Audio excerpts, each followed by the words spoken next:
Because, I mean, globalization has been sold for so long as the key to unlocking economies and, creating jobs. But we have a president of the greatest country in the world today who believes in being a nationalistic person. He talks about, we can do things our own way. And he's not a huge fan of globalization, even though his businesses say otherwise. But as president, he seems to want to focus more on being American enough and doing business with Americans. What's the way forward for Nigeria when you look at that? Is that something we should be looking at? Because the American economy is doing amazingly. Okay, so you might hate Donald Trump, but he understands that America cannot compete with the likes of China and Japan going forward in terms of global economics. Those guys have scale of economy. They're going to take over. It's just a matter of time. Nigeria has no competitive advantage. Globally, regionally, even in West Africa, all we have is our numbers. And even our numbers are dodgy because at the end of the day, you look at how many of those people can even afford to buy these things you're talking about. The first thing I would tell entrepreneurs who are looking at the global market in Nigeria is, first of all, understand that you have no competitive advantage. There's no reason why anybody is going to look at you as better than the next person. But of course, this is Nigeria. Any opportunity for you to be able to earn in FX is a must take. You shouldn't even compete or talk about whether you should take it or not. Anything that can put you on that global market is important. But of course, then you have to pass through our Papa Wharf, the Tinkan port to get your goods. Because for you to export, you have to pass through there. So those are the issues that we have. It's unfortunate to be a Nigerian. I mean, in the global lottery, it's almost like you lost out. Yeah. But give or take, I think if we can actively start to work now, there are things we can do over the next 30 to 50 years that can reverse the tide, and then we may be able to talk about some maybe regional dominance, maybe in Africa on some one or two products. She says our numbers are not enough. Do you think our numbers are enough?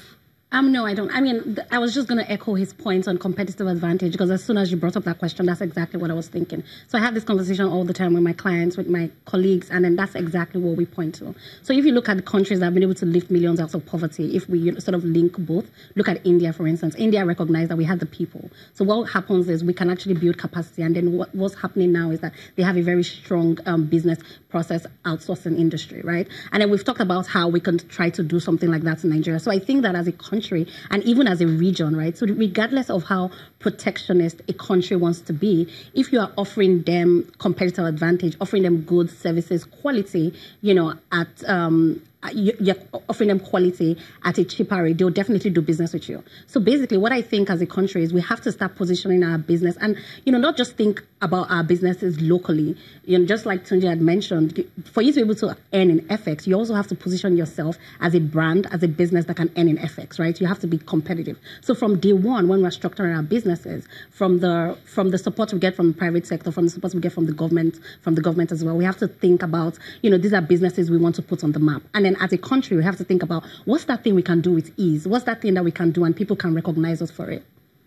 All right. We're going to take a break now. When we come back very quickly, we're going to wrap up and talk about what young people should be looking out for, what sort of strategies they should be coming up with to survive. I mean, he says, quote unquote, I'm quoting you, it's unfortunate to be Nigerian in the global space. So what sort of things should we do to be more fortunate, with our small businesses? Because, times are hard and we need those coins, right? We do. We'll be right back.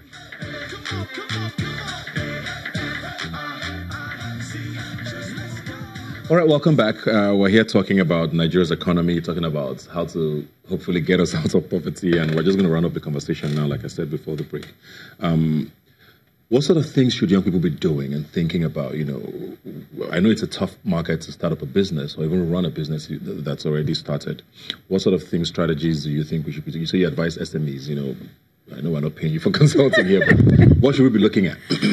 For me, I think the key thing is strategic partnerships. I think that even as a Nigerian business, or a Nigerian potential entrepreneur, you have certain strengths that someone in Ghana, someone, in Nairobi doesn't have. And one of the things, I've been fortunate to work across different countries in the region, and one of the things I realized is potential entrepreneurs don't actually talk to each other, right? Like across the countries. So I feel like if, I want to do something in Ghana and then there's someone in Nairobi or in Nigeria who's doing the same thing, we can come together and sort of think about how can we build a company that is internationally, competitive of some sort. So I think that partnerships across the region especially is something that we have not really explored. And I'll tell you why I think young people should also think about this, because when we start exploring that partnerships, in the private sector, then you will see that the governments would now be able to escalate, the regional conversations internationally and say, you know what, we have businesses that are regionally competitive, and then so you have people like the AU, because when the AU is talking, so they have like policies and all of that,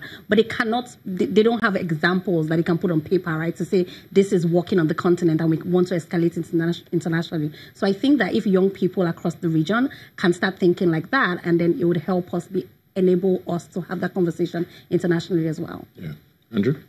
I think... I think we should take advantage of the fintech drive for two reasons. One, it's scalable, easily scalable. It's easily transferable to other African countries. And most importantly, the government hasn't gotten across to regulating it yet. I think they just got across to regulating the payment space of the fintech, but the other guys, loans and the rest, they've really not gotten there. And that's good. That's a good thing. Once government comes in, then it goes belly up. But I think they should look at it, because of course then you can also access funding. It's the easiest space to get funding as a Nigerian entrepreneur globally, if you're in the fintech space, because they understand the ways fintechs can be scaled and things like that. So I think they should take advantage of it. You don't necessarily have to know how to code to get into the fintech space. You can get partners who can. All you just need to do is know how to run businesses, especially within the Nigerian context, and have it succeed. Yeah. I don't want to talk politics here, but campaigns are just about to start. But from what you've heard so far, are you excited with regards to plans for the economy from our candidates? Yeah, I am. You want me to tell you the candidate I'm most excited about? Feel free. Feel free. So I have a very soft spot for Auntie Obi, because I think that she has the credentials. That's what everybody has seen, and then her heart is in the right place. So yeah, and then I've looked at a couple of papers and talks that she's had, and I think at least we're having important conversations, and I'm happy like someone like her is actually coming out. Yeah. You think her track record stands for her because she's been in government before? Yeah, she's been in government. Yeah, I think so. I think she's been in government. She's the only person in government that when I think about it, I can't even think of an allegation of corruption. And I think, in a country like Nigeria, that's a really, really big deal. Very quickly.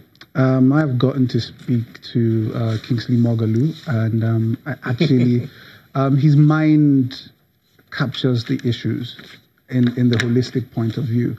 But if you're going to look at it from the two frontrunners, who are supposedly the front runners, I would say, and of course I know I'm going to be shot for this, but I would say both of them realistically do not understand what Nigeria's problems are. The new guy seems to feel he has something he's going to unveil in a couple of hours or something like that, but from the things he has exposed already, yes, he should just stay. It's completely ridiculous. Well, elections are a few weeks, months away, and the campaigns have started. So we'll be watching very closely to see what plans they have, especially for jobs, for young people. Thanks for being here today. Thank you. Thank you for having us. We'll take a quick break now. Please don't go away.